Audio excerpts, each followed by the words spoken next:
So this is the notebook that we will be running in this lab. And these are the auxiliary files, Python scripts uh, that are needed to run this file, run this notebook. Okay, so we'll go over these Python scripts as well. But for now, let's just start by running a few cells in the notebook.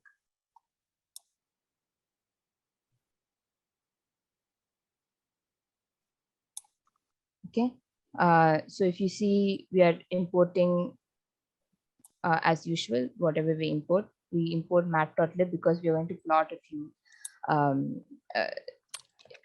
plots here. Then these are the imports from the Python scripts which are in the same folder. So from dataset classes, we're importing a simple 1D regression dataset. So this is a dataset object that we will require.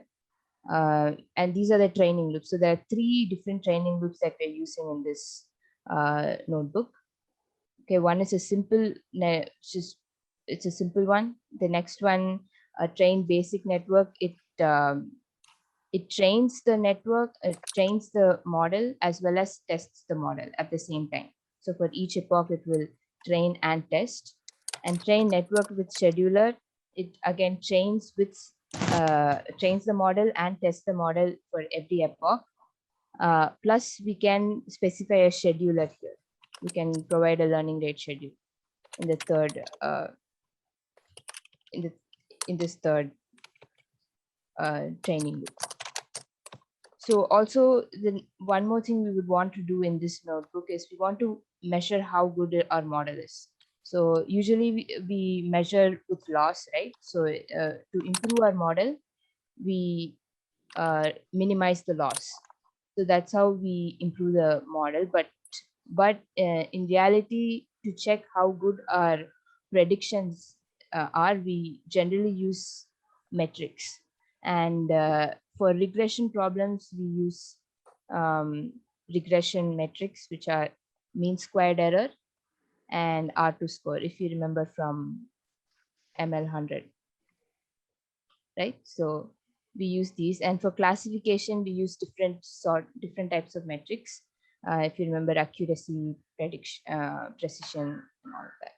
So we're going to use that here. Use mean squared and R2 score. Okay. So firstly, these are some. Okay. Before going here, let me just open this up. So this is what we're going to do in, say, the train simple network. Okay. So first we're going to get a data set, right? So that's the raw data. Then we're going to put it in a data set object, which is a PyTorch object. We're going to specify a learning rate. So these are all things that are set previously, and we won't alter them in our training. Similarly, we will specify a model, which will also not change in our training loop, right? So what happens is then we pass this data set to the data loader, and data loader object will give this training loop a batch of data. Okay, so it will keep giving in batches of data. So that data can be in a tuple, right? So it will be the input and its corresponding label. It's gonna pass in that for in batches. So we specify how many items we want in a batch. So that's gonna happen here.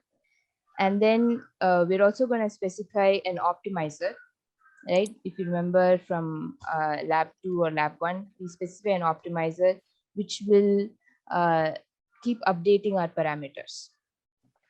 Okay, so we are also going to link our optimizer to the model's parameter. So that is going to happen. So now everything is in place. In a training loop, as you know, we get the data and parameters. They're going to give us a prediction. And from the prediction, we compute the loss. From the loss, we compute the gradients, and with these gradients, we update the parameters, right? So this is the training loop, and this is what we will be doing in the trained simple network. This will keep continuing on till data loader exhausts all its data points. So, and that would mean one epoch is over. Then we'll start again for the second epoch, and the data loader will again randomly send in data in batches. And when that is exhausted, we'll start the third epoch. So an epoch is also a hyperparameter, which sort of tells you how many times this loop has to run. So a quick question, for Yeah. the epoch to run over and over, or in the subsequent epoch, does the data go through some sort of randomization so that the Yes. next epoch, okay, that makes sense. Yes, data loader will shuffle the data. So that is a thing that you specify with the data loader. You say, do you want to shuffle the data set every time you run through an epoch, and you say shuffle equals true, then your data will be shuffled. Got it. Okay. So all right, so that is my train simple network. So this code, all this code is like heavily borrowed from say the is that inside deep learning book, right? It explains things much better. I mean, it has explanations and code and even better uh, you know visualizations like this. So you may want to refer this after the class. Okay, so for the first attempt, we are going to let me just show you how the data looks. Okay, so this is the data, and forget this prediction. This we have x is this is x-axis and this is the y-axis, and our data looks something like this, and we can see that it's not a very simple model. I mean, it's the reality is not very simple. It's pretty complex. It has all these undulations, and even the say randomness kind of keeps changing as we move along x. So that's how our data looks. So now we want to fit a model to predict the outcomes, say predict y from x. So our inputs, it would be x, and our output would be y. And this is a simple, it's a one-dimensional input, right? X is just one-dimensional, and our prediction is also one-dimensional. So you may want to note these things before. Okay. So our input features is 1 and output features is 1, as we just saw. And to our model, we specify a model with just a single layer, right? We say input features and output features, and all it does, it just does a matrix transformation and out gives us the output. So it's a very simple this is what you basically do in linear regression, and linear regression can be done like this as well. So we see training loader. In this case, we're going to load the data and say simple 1D regression data set. So we will go over this simple 1D regression data set in just a bit. So what exactly it does and why it is important. So, and here I pass my inputs and my true y values. Okay, these are the observed y values. So if you see, I load my data set from source. I read them into a pandas data frame, and then I take out my input and my true y values as so. And then I pass them into my simple 1D regression data set, and that would be my training loader. So if you see, that is the data set loader, and it's going to continuously give me my data in batches. And for now, if you notice, I haven't specified any batch size, which means by default, this will do stochastic gradient descent, as in it will for every iteration, it's going to throw out just one pair, right? It's not going to do batch yet.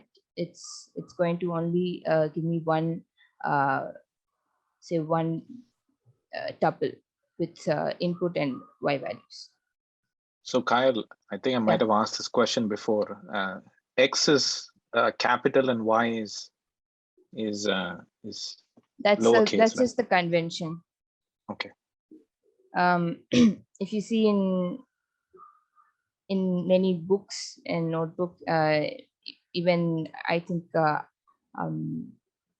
this inside deep learning, you will find that X is capital because X is a matrix. Okay, that is a vector. X is a matrix and Y is just a value. Y is a vector. Y is also here. It is capital X and little y. It is a convention in machine learning to represent the feature data matrix with capital X, and Y, which is just a column vector of responses. So suppose you have 10 rows of data. Right? So Y would be a simple column vector of 10 values, single column. Whereas X, let us say that X in this case is just one feature, but suppose it was 3 features. So then you would have a 10 by 3 matrix, 10 rows, 3 columns, one column for each of the features. That is why, and conventionally, matrices are given capital letters and just column vectors are given small letters.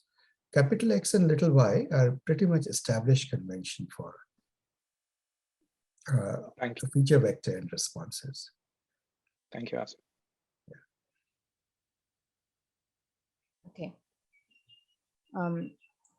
So now we have the training loader, and now we're going to train with our simple network.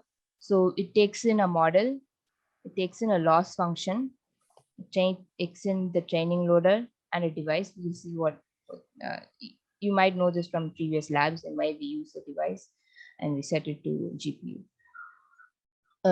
So let's train this network.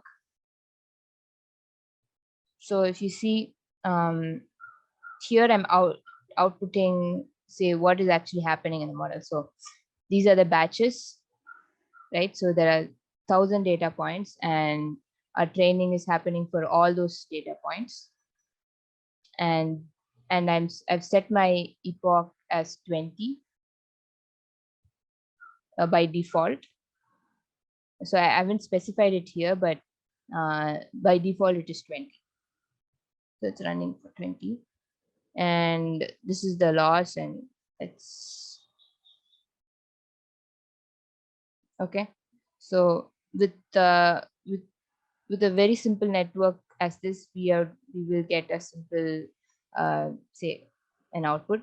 And even if you add multiple linears together without any activation functions, you will still get an output like this. So yeah, so a question, guys, why do you think the linear layer, even if I put why is the linear producing a straight line?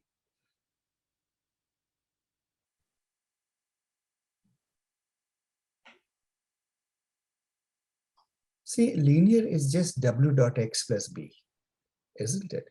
It is by definition the equation of a plane, and in this case, in single dimension, of a line. Right? Now, even if you add, Kyle said that if you add more linears, it would still be that, because suppose you add 2-3 linear layers. Linear times linear does what? It does an affine transform, some rotation, some scaling. And then you add one more linear that will do some more rotation, some more scaling. And you would agree that whatever it does to the input, the composite effect of multiple linears is nothing but one overall rotation, one overall scaling and translation.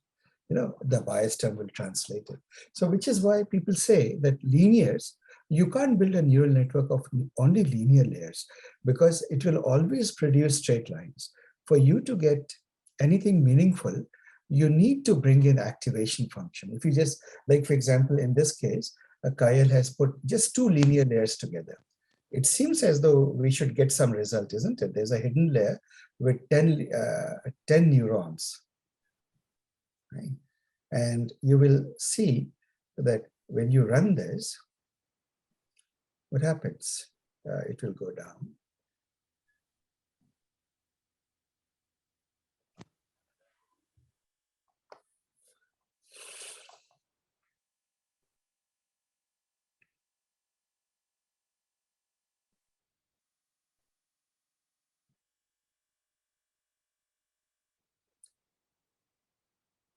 And what do you Yeah, notice? okay. It's still aligned. So just having hidden layers is not enough. The crucial thing is a neural network becomes a universal approximator. For it to become a universal approximator, what is that secret sauce? What is that magic that you have to throw into it? Could one of you say that? Activation function. The Non-linear. activation functions, yes. You need to deform the input. At each layer, each neuron not only produces a affine transformation, Wx plus b, but taking that Wx plus b, it needs to do a distortion of it in some way, right?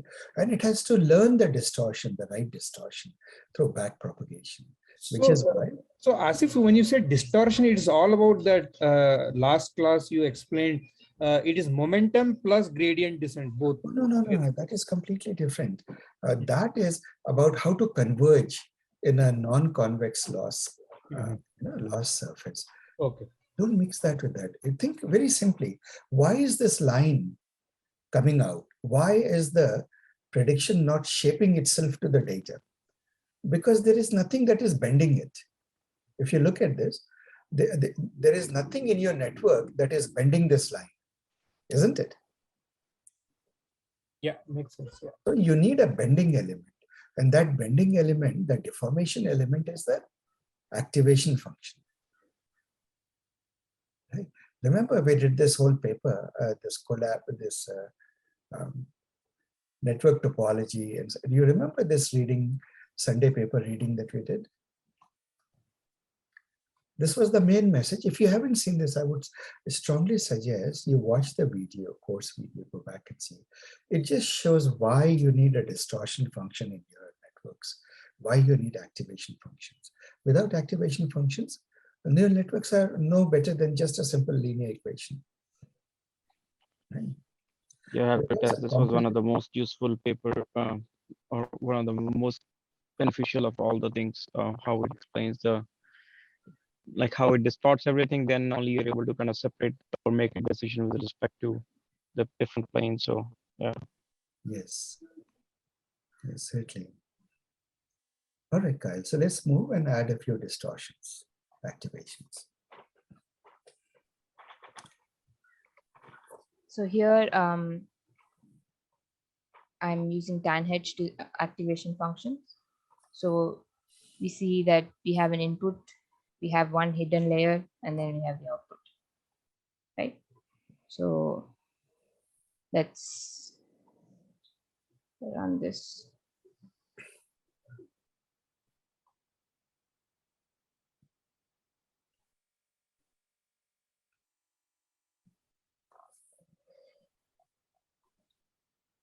The hidden layer is denoted by the another n dot linear 2020 is an. Yes, that's the hidden layer.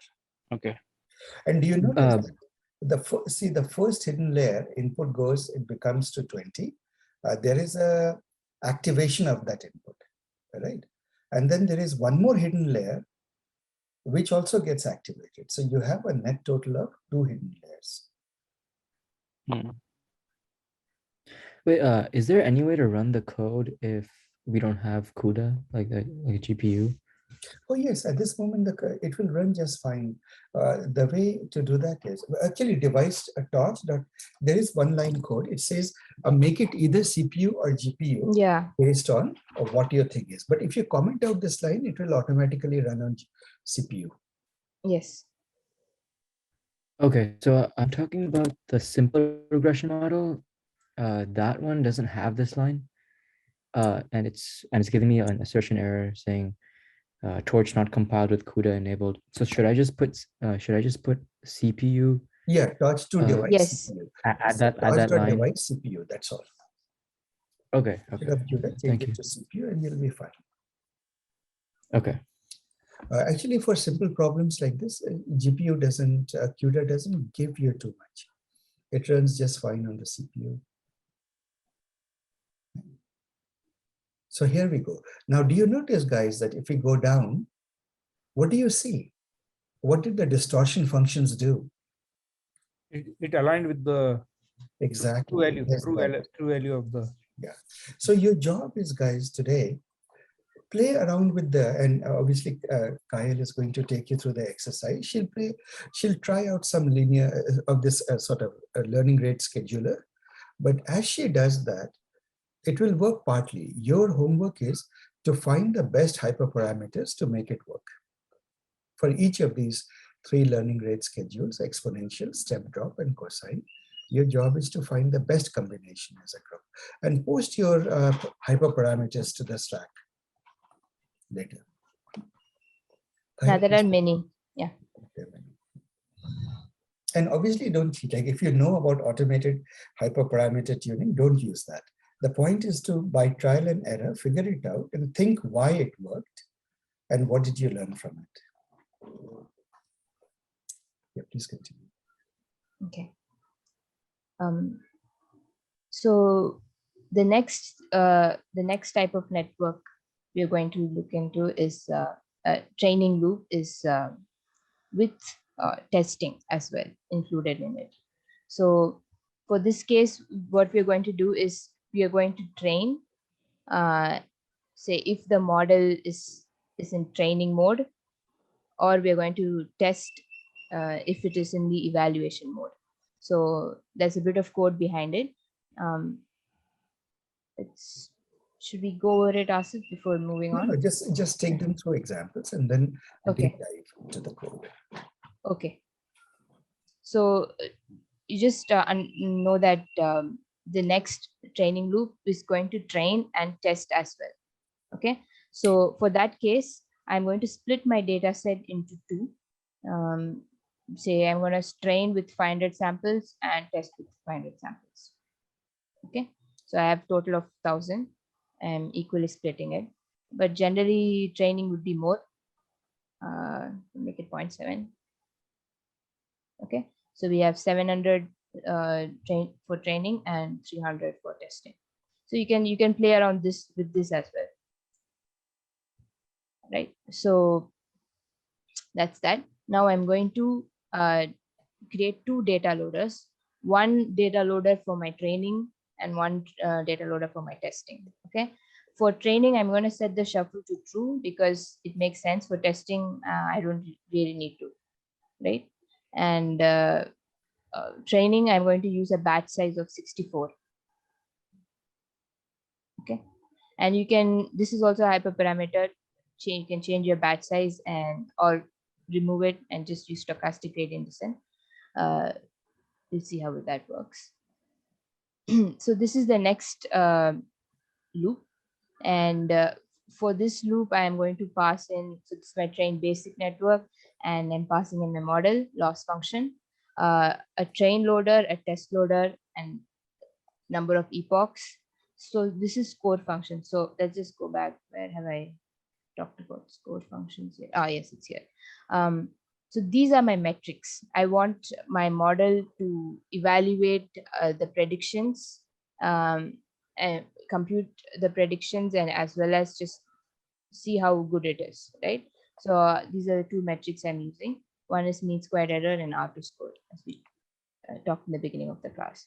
So let's run this.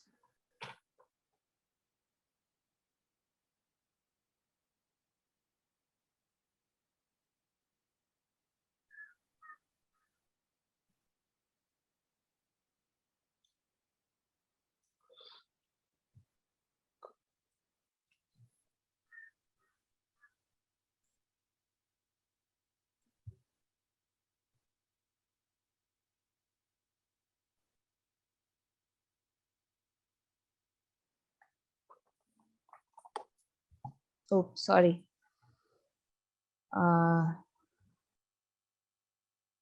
Did I run this cell?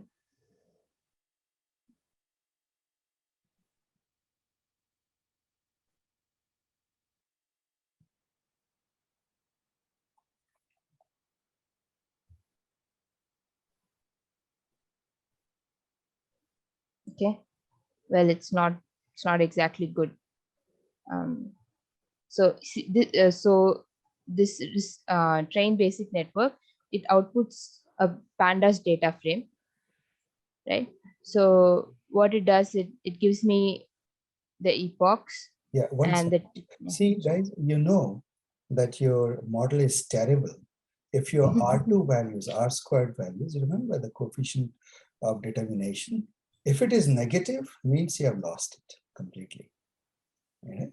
So it should be like, and your mean squared error, the test and the train, basically should be going down. It is going down, but not by much. So there needs to be a lot of, exponentially. yeah, a lot of hyperparameters that needs to be tuned. And you can see in the picture, you have to show them the picture. Yes. Now you would all agree that the model has nothing to do with reality, isn't it? Yeah. Yeah, it's diverging greatly. Yes. It's good illustration. Yes. And so let's also plot train MSE versus test MSE. Okay. All right, but still it's not useful. So now we come to learning rate schedule. And in this third type of training loop, we're going to add different learning rate schedules, right? So this loop will keep updating our learning rates. So for the first one, let's start with an exponential and okay. So this is my learning rate versus epoch, and I haven't run the loop yet, but this is what I want. I want it to start from 0.1 and then exponentially decay to 0.001. Yeah, 0.001. Okay. So in the beginning of my training, my learning rates are large and then they slowly go down. So to do that, I specify an optimizer. Here I'm using Adam instead of SGD. And this is my scheduler. So this is how I specify a learning rate schedule. And here I'm using exponential. So the scheduler will need access to my optimizer, right? So optimizer is what actually stores the learning rate, right? And optimizer gets the parameter and learning rate and then keeps updating the parameters, right? So scheduler needs access to the optimizer so that it can update the learning rate. And here, this is my gamma. And if you remember from class, what gamma is that it is the constant by which you keep multiplying your initial learning rate. So to calculate that, we use this. Right, you can, I was supposed to put a screenshot. Yeah. So yeah. guys, this is from the notes. Remember, I had given you an expression of how to compute the best gamma naught, the initial gamma, right? You know, the gamma, the decay rate. If you notice this graph at the bottom, it's decaying. But how do you determine the decay rate? So in the theory part on Monday, I'd taken you through the approach that if you want it to exponentially decay, you have to ask how many epochs there are, what is the final learning rate I want, what is the initial learning rate I want, and from that you can compute. You can compute a good effective learning rate, which is what she's doing. Okay. Asif, I think I understand why it's not working. So I already compute gamma I've already computed gamma earlier, but I keep changing the epochs here. Okay. But that doesn't keep updating my gamma. Okay. So yeah, I need to change that. So You can run it again. okay, so this should work.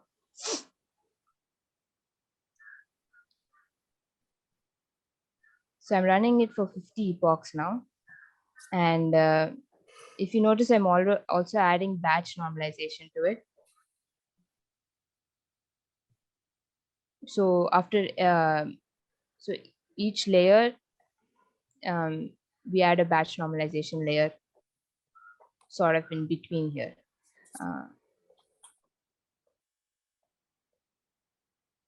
So, okay.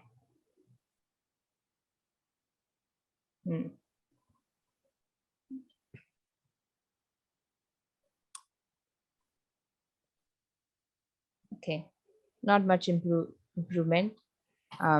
So there's definitely some hyperparameter tuning that needs to be done.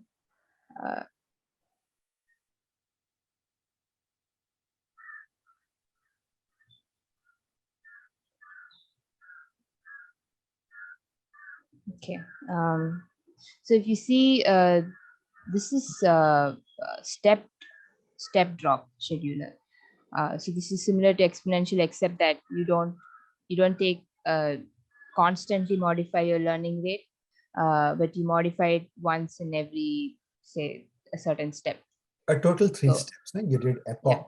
Yeah. Yes. Modular 3 steps. Yeah.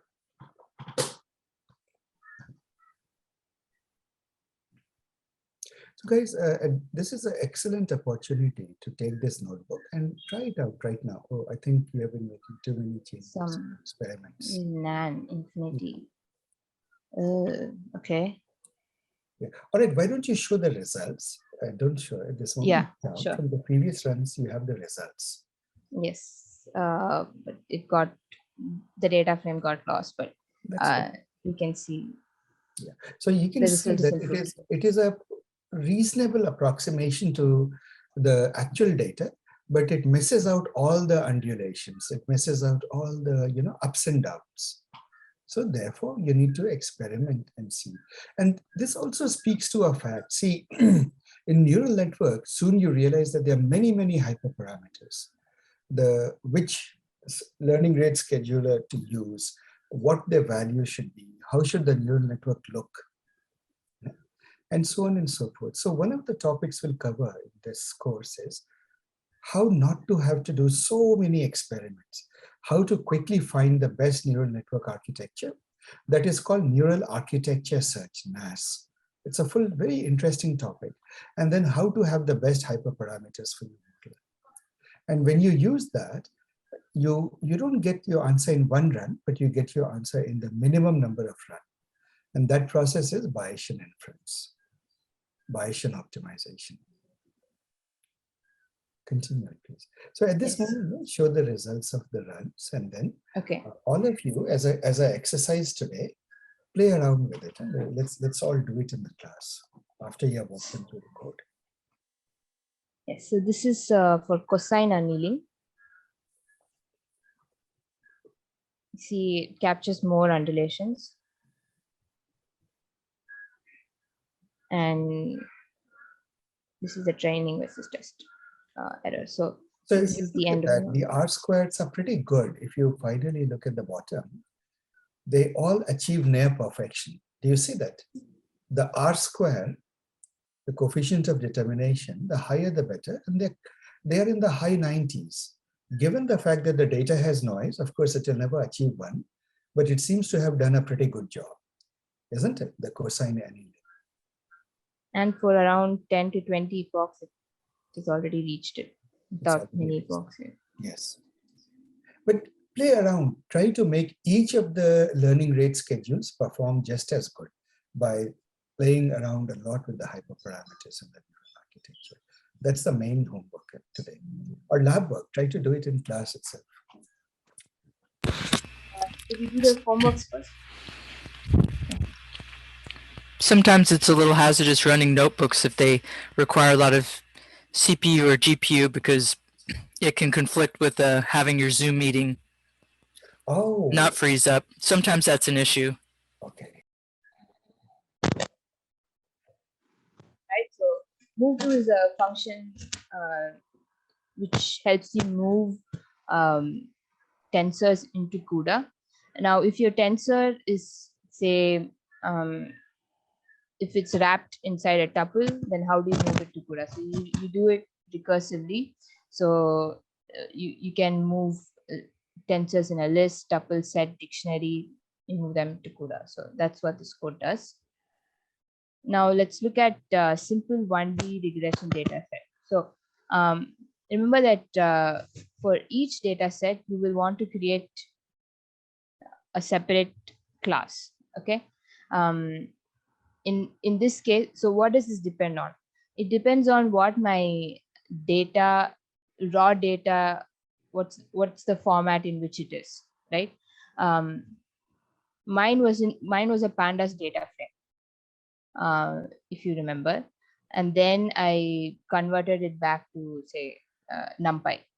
So it depends what exactly your input is. So you can do all sort of manipulation within this class. So you can just you have X and Y and then do whatever here.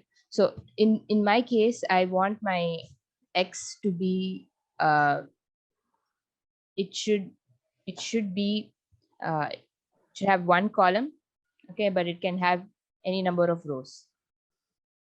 That's how I want to reshape my that's how I want to reshape my data. Okay. So I use that. So I convert mine to NumPy. So I convert my inputs to NumPy and then I reshape them so that I can have any number of rows. I don't specify the number of rows. So if I don't specify the number of rows, I can just pass -1, and it will be inferred. But I want my number of columns to be 1, so I specify that. So I have X and Y that way. And here in simple 1D regression, in this data set class, you need to define two functions. Okay, and you basically are overriding these functions from your superclass, right? So the get item and length. So get item is what so the data loader will ask your data set for a certain index. Okay, so you know that data loader is going to randomly pick say 16. If it's a batch gradient descent we're doing, say mini batch, then it's going to ask for 16 items, right? 16 data points. So it's going to ask iteratively. It's going to pass in an index, and your data set object is going to return an input and a label, right? So we are going to override that function get item, where we pass in it requires an index. So your data loader object will do this work for you. It will pass the index. And now how we want to, this is the important part, how we want our data set object to return an input and a label. So for each data set, you might want to change it. So if it is like an image object, you might want to say D-serial, like it might be in 3 channels, and you might want to change it. All these manipulations happen here. Okay, so you make sure that you correctly specify one input and output that corresponds to what you want to do in your model, right? So I want just one. I want my X so my inputs to have like one column, right? So I make sure that it's that way, and then index. So this is just NumPy syntax, right? And then finally, I also wanted to return the length of my data set. Okay, so this is what the dataset classes does. And if you look at this notebook,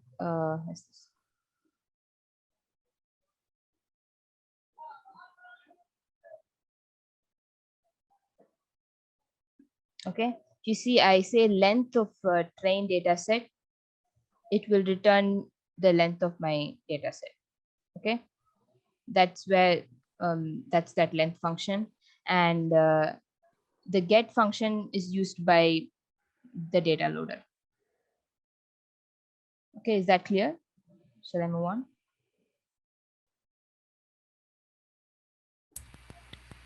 Seemed good.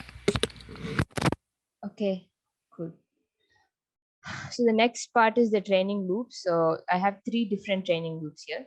One is the train simple network, the train basic network, and the train network with scheduler.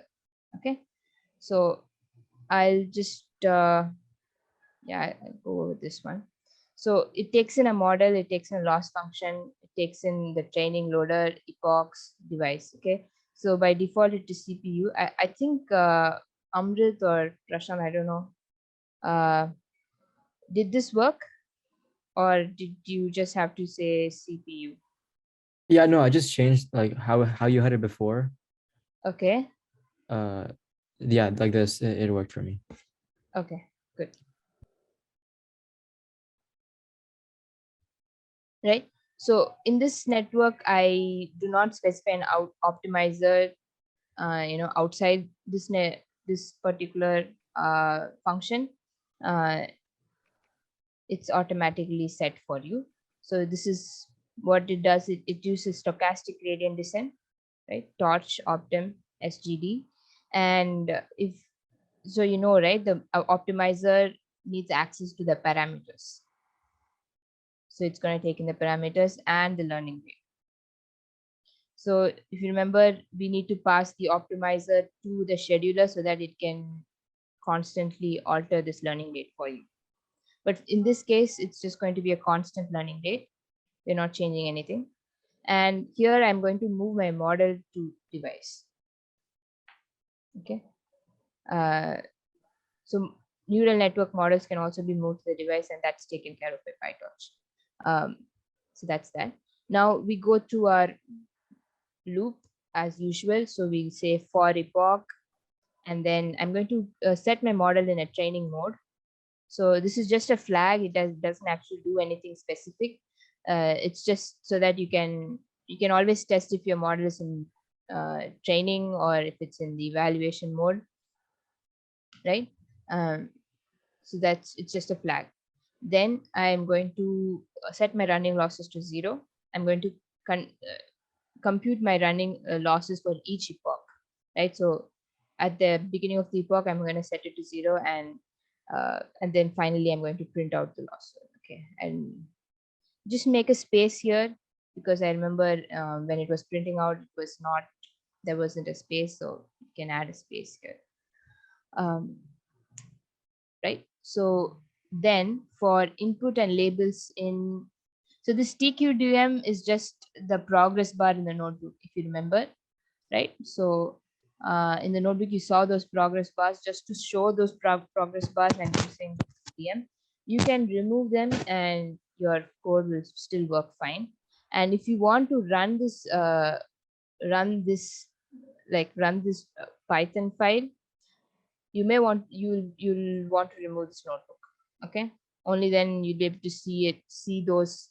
This progress bar is specific to notebooks. If you want to run your file in PyCharm, just remove this notebook part and you'll see your progress bars in your terminal, right? I mean, so that's that. Then yes, right, so for inputs and labels in training loader, so like I said, the training loader is going to give me a batch of data points, and I'm going to move my inputs and labels to CUDA right, and then I'm going to set my optimizer to 0 grad. So I set my optimizer to 0 grad. It's just going to go and set all the parameters gradients to 0 grad. Okay, that's what optimizer does because it has access to your parameters. Then I'm going to compute my predictions. model.inputs, and then compute the loss, then loss.backward, then optimizer.step. So this is, you must be pretty comfortable with this. Then we go over running loss plus equal to loss items. This is just going to keep adding my losses for each of these loops. And then finally, when I'm outside this loop, I'm going to print my running loss. Okay, so this is what happens in your train model. So that's all. It's just going to train your model. You test the model outside here. Basically not test. You see how it performs. Remember. So we're just visualizing it. So when you want to test your model or you want to get predictions from it, make sure that you use fixed torch.nograd. This is important because we don't want to do any gradient tracking or add items to our already existing like model graph. So we don't want to touch anything. So make sure you use torch.nograd. Okay. Otherwise, the parameters like, you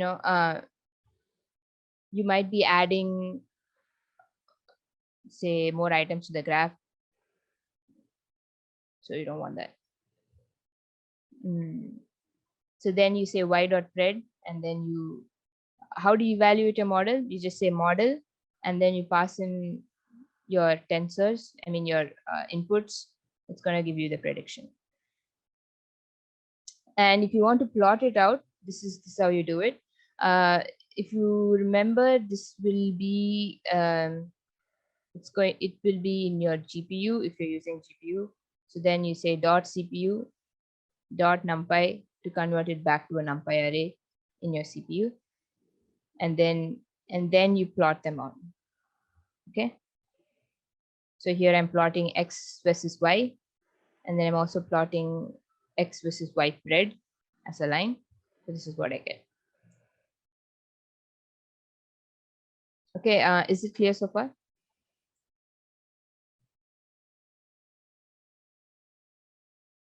Hello? Yes. Anyone there? Okay. We're here. Okay. Is my pace okay? Am I going too slow, too fast?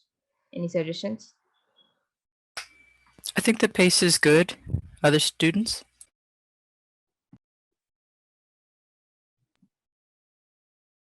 Yes, I think it's good. Okay. All right. Next is train basic network. So here, if you remember, what we do with basic network is we train as well as test. So it's going to need a train loader and a test loader. But test loader, I'm going to generally, like, by default set it to none. So you can run this code even without specifying a test. Okay. And then these are my score functions, and then epochs, and then torch, and this is my device. So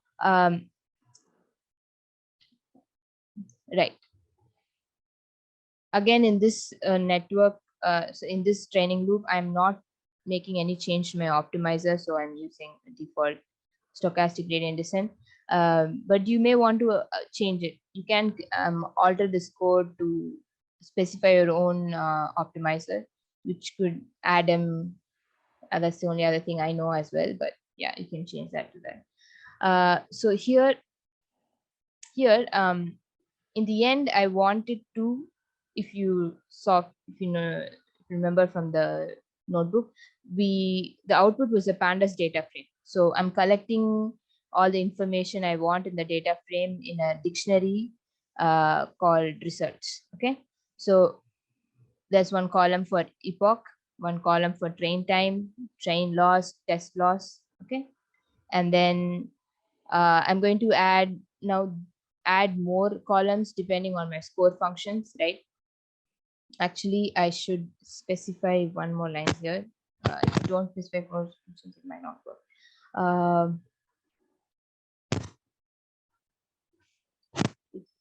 score funcs is not none. Yeah, guys, you might want to add this line. Okay. So this will add more columns only when your score functions is not none. Oh, is that not currently in the code? Yeah, it's not there on the code. Just the if score functions. Maybe we can copy and paste that into the Slack. Sure. Line 98. And then you'll have to indent your code, right? Okay, yeah, Python syntax requirements. Okay, sure.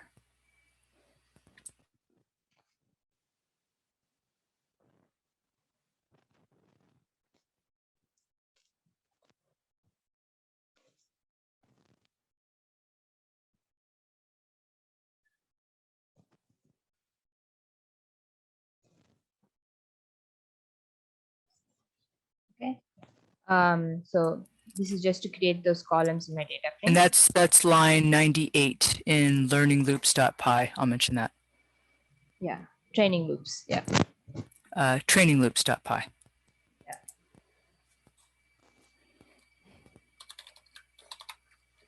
So this is what I do for each epoch, right? So for each epoch, I'm going to set my model to, firstly, I'm going to set it to training mode. Okay. Then I am going to run a function called run epoch. Right. So then I'm going to append the train time here, and then also, right. So I'm just going to keep adding things to this, to my data frame. Then if my test loader is not none, I'm going to set my model to evaluation mode. And remember, when I'm testing, I'm going to make sure that torch.nograd, then run this function again. Okay. And finally, I return my data frame. So what this run epoch does is, so this is what happens inside each epoch. Again, these are some values that I want to note. So for input labels in CCDM, right? Similar to my previous loop, inputs label, compute y hat, compute loss. So this is the code that's different. If my model is in training, only then I'm going to update my parameters. So if my model is not in training, I will only compute the loss and then do this part. I'm going to evaluate how well it does, right? Using my score functions. So if my model is in training, I will go over this part, update my parameters, and then evaluate my score functions, right? If not, I will not do this. So that's the only difference between training and testing.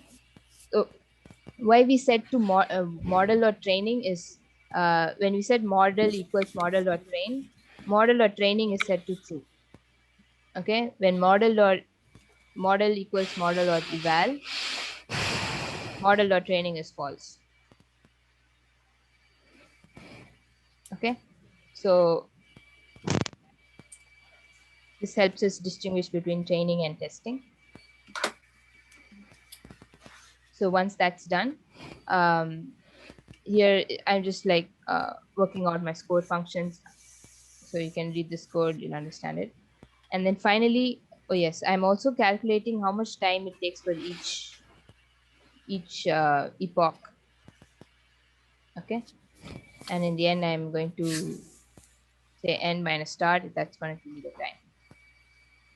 Oh yes, this is, and also one more slight change. Guys, can you add a plus sign over here? And oh yes. Okay, let me take notes for those who might not be attending. I don't know. Changed it, but it's not showing up here. Am I in the right place? I am. Okay. So total train time equals, first you will want to set it to 0.0.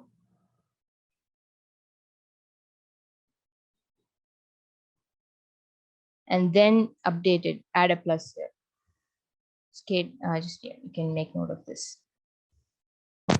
Yes, doing that now.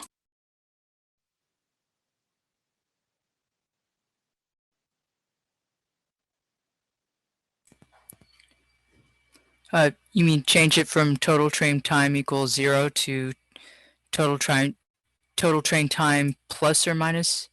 You're changing it? Oh, okay. Wait, let's line 108 is the, no, where'd it go? Where's the plus or, oh, okay. Line 108, total train time plus or minus the run epoch. That's the new one, right? You added the plus there? Yes? Am I taking note of the right thing, Cal?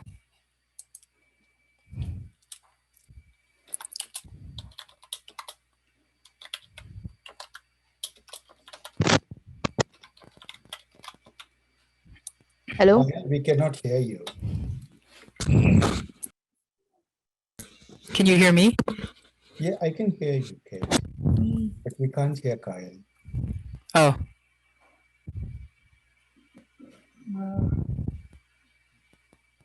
Kyle, so I think we are having audio issues. she's going to rejoin. She just said in chat. Okay.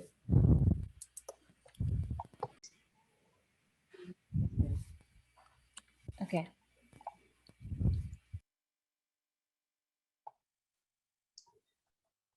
Right. So where were we? In It's okay to recap a little. yeah. Okay. So yes. So in my train basic network, for each epoch, I'm going to train the model and test the model simultaneously, and then return a pandas data frame once all my epochs are run. Okay. So that is my train test loop. Now train network with scheduler, it just has some minor changes. So I'm just going to add, so here I'm not going to explicitly specify an optimizer. I allow us to, you can specify it outside. You can just change whatever you want with the optimizer, and then also specify a scheduler. Okay, so learning rate schedule, and by default learning rate is set to 1. If you specify your optimizer, you don't need to specify a learning rate. Okay, so these are just options for you to play around with. So if you don't specify an optimizer outside, no problem.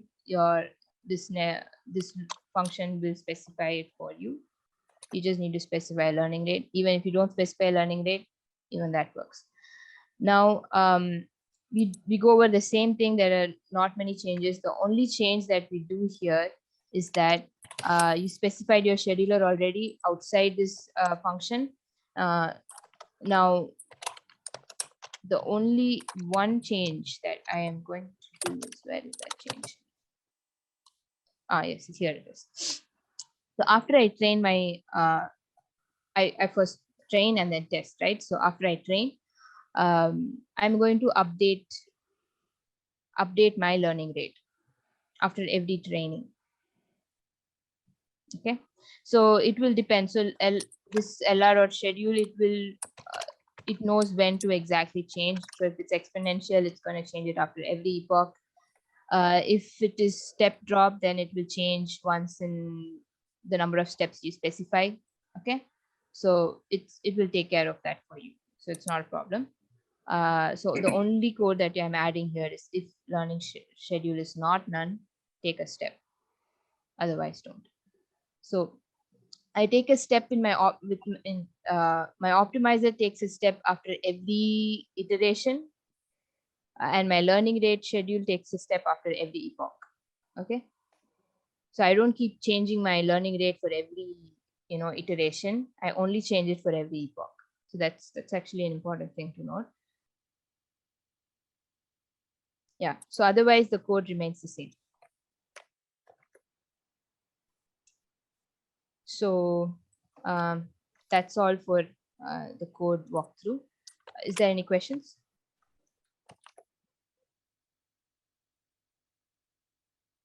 Are there any questions?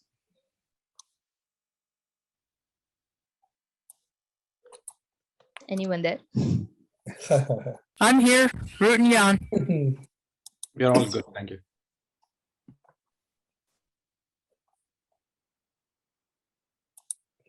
Guys, this code, you have to walk through this code. It will take you a while. You're seeing it for the first time, so you wouldn't have understood everything. You have to slowly absorb it. But at the same time, it should not look strange to you now. All these things must be familiar. You train a model, you use an optimizer, data loader feeds data, many batches to the training process or to the evaluation process. Then devices, of course, where the Q downers. Loss function, we have talked so much about loss function in this course. The score functions are just the measures. How do you see if a model is doing well? For regression, it is mean squared error. We talked about it. The law, again, it has to go to the quality of it. Then or accuracy and so forth. So those are the things that you see in the code.